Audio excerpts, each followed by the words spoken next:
Half a Century with My China. Chapter 1. Dedicated to my kaleidoscopic, chaotic half-life epigraph. The old mountains remain, yet they no longer claim my soul. Toward new horizons, I embrace the lingering spring. A single petal falls into a moonlit brook. Ask not whom the moon graces tonight. On this island near the equator, in this city-state, I am living an atypical life. To my relatives and friends in China, it might seem like a feeble and pathetic life. But it's still a life. I am Chinese, or at least an atypical one. In China, I navigated 40 years of kaleidoscopic chaos, the aftershocks of which still vibrate within me. Countless weird stories, endless ups and downs, they keep swirling in my head. So, I decided to write them down.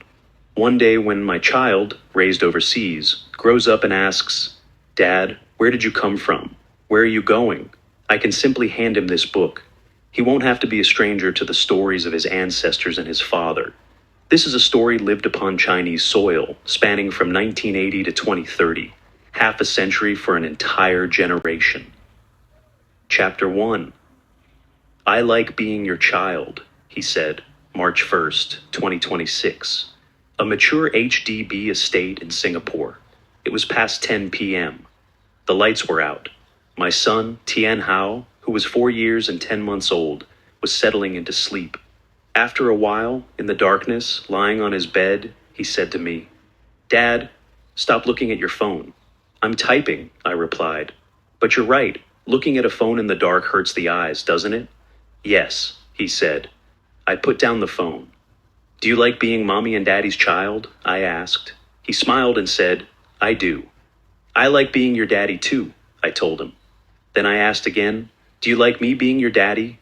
"Yes," he said. I leaned over and hugged him, then kissed him on the forehead. The warmth of that moment is priceless. It feels incredibly precious to me. His answer felt like a small medal pinned to my chest, giving me profound peace of mind.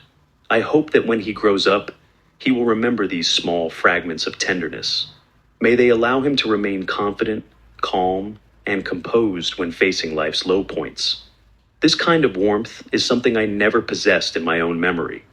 I tried hard to recall it, but I cannot. My parents loved me dearly. Perhaps there were many moments of intimacy when I was a toddler, maybe even plenty of them. However, their way of parenting ensured those early images never remained in my memory bank.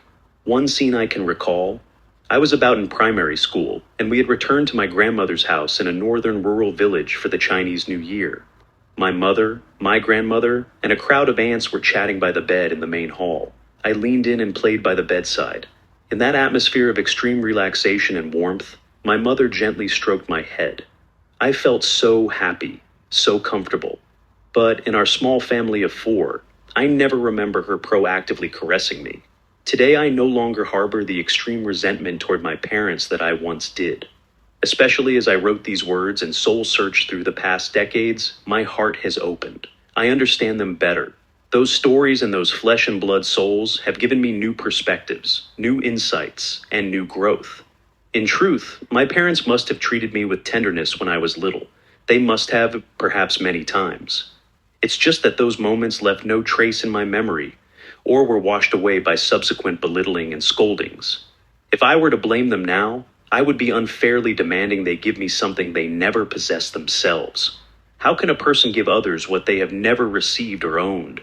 They didn't have it, they didn't understand it, and they didn't know how. I believe their memories are equally devoid of such tender moments. And this absence in the process of raising children was likely passed down. An intergenerational transmission, repeating from one generation to the next. What a massive regret it is. And everything I am doing now, I do with a stubborn heart, gifting my child exactly what I never had. Is it hard? Yes, very hard. That is why I am atypical, why I am feeble and pathetic.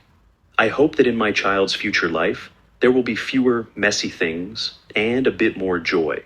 After my hug and kiss, Tian Hao quickly fell asleep. I picked up my phone again and began to write down that kaleidoscopic and chaotic half-century.